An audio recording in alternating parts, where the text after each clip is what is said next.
барномаи суҳбати рӯз. дар идомаи барномаҳои телевизиони Баҳористон пешниҳоди шумост силсила барномаи суҳбати рӯз. Салом. барномаи суҳбати рӯз. дар замони муосир илмҳои дақиқ аз асоситарин дониста мешавад. бинобар ин асосгузори сулҳу ваҳдати миллӣ, пешвои миллат, президенти ҷумҳурии Тоҷикистон муҳтарам Эмомалӣ Раҳмон 20 солаи омӯзиш ва рушди фанҳои табиатшиносӣ, дақиқ ва риёзӣ эълон карданд. дар доираи ин суҳбати мо имрӯз сурат мегирад. меҳмони мо ҳастанд корманди маркази технологияи информатсионӣ ва таҳсилоти фосилавии донишгоҳи миллии Тоҷикистон, номзади илмҳои техникӣ Файзуллоҷон Сафаров. хуш омадед. мехостем вобаста ба муҳимияти ин 20 сола сухан гуфта бошем. ин яке аз иқдомҳои замони муосире буд ки қабул шуд.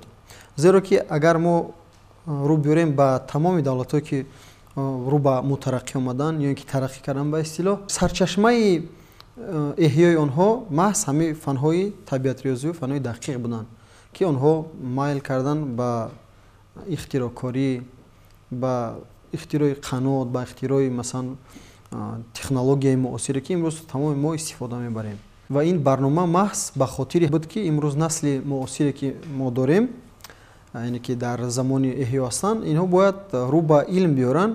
барнома ба тариқи замонавӣ бо тамоми талаботи замони муосир қабул шудагӣ аст. чӣ гуна насл қабул мекунад ва чӣ гуна яъне ки ангеза барои худ мемонад ва чӣ гуна роҳ усул барои дурахшон кардани имрӯзу ояндаи худ. яъне барномаҳо барномаҳои хубу ҷолиб ҳастанд ва қобили қабул ҳам ҳастанд, зеро ки назария ва илми замонавӣ ва қобили қабули насли имрӯза аллакай дорои ин барномаҳоро ва дорои ин фаномӯзиро аллакай доранд. ба назари шумо ҳамчун як мутахассис соҳаи фанҳои дақиқ ҷоиз аст ки мо даврабандӣ кунем анамин омӯзиши фанҳои дақиқро миёни ҷомеа? бале, дуруст аст, зеро ки аллакай як сол сипарӣ шуд ва имрӯз мо дар дуюм соли омӯзиши фанҳои табиатшиносӣ, фанҳои дақиқ қарор дорем, яъне дар 20 солааш. ва ман бисёр ҳамира таҳқиқ карда гузаштам. як формула ё ки як қонуну қоидае ки маҳз ба ҳамин рабт ба ҳамин фано дорад, ман хусусан худам надидам ва ин боиси қайд аст ки ира бояд қайд кунем ки ҳамин бошад. масалан дохили як корхона мешавем, ҳатман як мебинем ки як шеър аст, як усул аст, аммо аз ин фано дида намешавад. фанои дақиқ як хосият дорад. агар як формула дар назари ту як бор ду бор, яъне ки зиёда аз 7 бор 8 бор агар тавад, аллакай дар як ҳафтум ҳаштум зинааш аллакай ба худ суол мекунӣ оё чӣ бошад? пешвои миллат дар паёми навбати пешниҳод карданд ки илм фурӯғи маърифат таҳти чунин унвон як озмуни ҷумҳуриявӣ доир карда шавад ва дар радифи озмунҳои ҷумҳуриявӣ фурӯғи субҳи донои китоб аст ва Тоҷикистон ватани азизи ман. назари шуморо мехостем фаҳмем. шояд анҳамин озмун пурра кунад 20 солаи омӯзиш ва рушди фанҳои табиатшиносӣ, дақиқ ва риёзиро, ва ё ин ки чизи дигар аст? ин иқдомҳои бениҳоят хуб ҳастанд, аммо барои ин насл, яъне барои насли муосири мо як ангезаи хосаи худи онҳо лозим аст.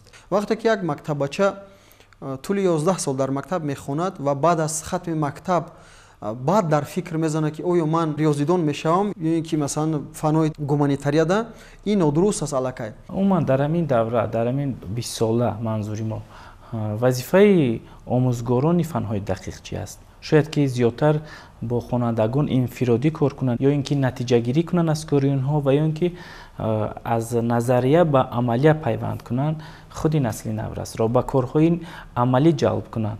аслан омӯзиши фанҳои табиатшиносӣ, риёзӣ, дақиқ ин худ ҳам амалӣ аст, ҳам таҷрибавӣ. дуруст шумо қайд кардем, бояд натиҷагирӣ бошад. ҳар як муаллим бояд ангезаманд бошад ва аз ҳар як синфе ки омӯзиш мегиранд фарқе надорад, ӯ физика аст, яъне ки риёзӣ аст ё ин ки информатика аст, хусусан ҳамин бахшҳои фанҳои дақиқ, бояд аз ҳар як синф ҳадди ақал 5 ё 5 зиёдтар бояд донишманд бояд бошанд.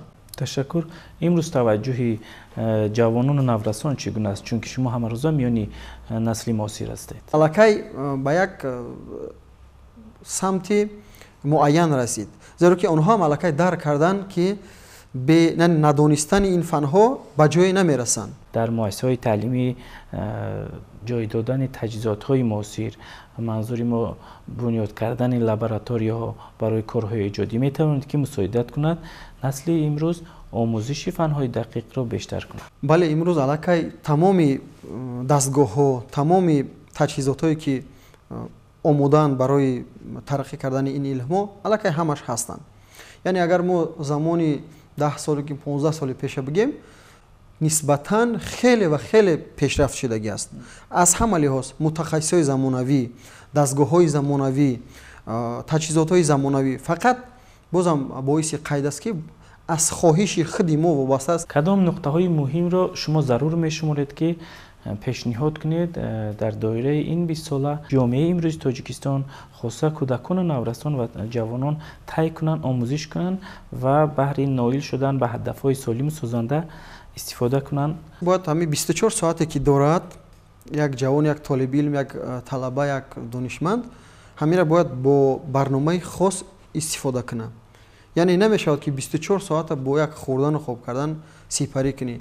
гарчанде ки мо мебинем имрӯз донишманд аст, яъне толибилм аст, донишҷӯ аст, аммо фақат барои сипарӣ кардани рӯз аст.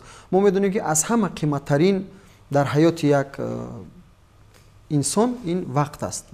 ба ёдам ҳаст дар замони донишҷӯям як матлаберо хондам ки як донишманди замони муосир фақат дар истгоҳ истода як энциклопедияи калони забони фаронсавиро аз худ мекунад. имрӯз яке аз донишмандҳои муосири замони худмон мегардад.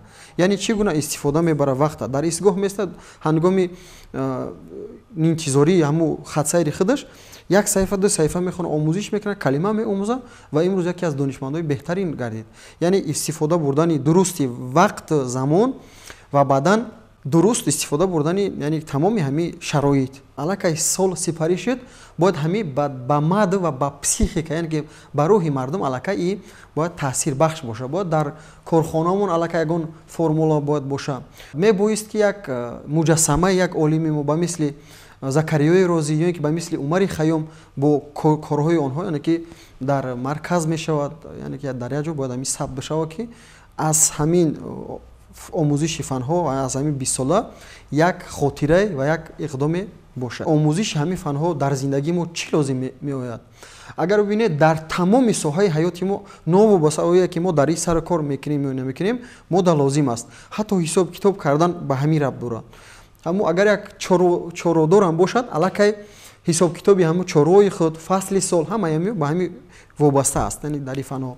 ва мебоист ки насли мо бозам ҷадидтару чуқуртару амиқтар омӯзиш кунанд ва пешрафти на танҳо худ ва балки ҳам ҷомеаи мо, ҳам давлати мо дар арсаи байналмилал, ҳамчун набирагони ҳамун бузургоне ки имрӯз тамоми дунё фахру ифтихор дорад. ташаккур, саломат бошед. воқеан ҳам дар замони имрӯза фанҳои дақиқ ва омӯзиши он аз асоситарин аст ва бояд ки ҷомеаи имрӯзи тоҷикистон рӯ биёрад ба ин фанҳо, омӯзиш кунад ва ҷомеаро пеш барад. умуман пешравии ҷомеа чуноне ки шумо қайд кардед аз омӯзишу рушди фанҳои табиатшиносӣ, дақиқ ва риёзӣ вобастагӣ калон дорад. бинандагони азиз, суҳбате доштем бо Файзуллоҷон Сафаров, номзади илмҳои техникӣ. хайр то наздиктарин дидор, саломат бошед.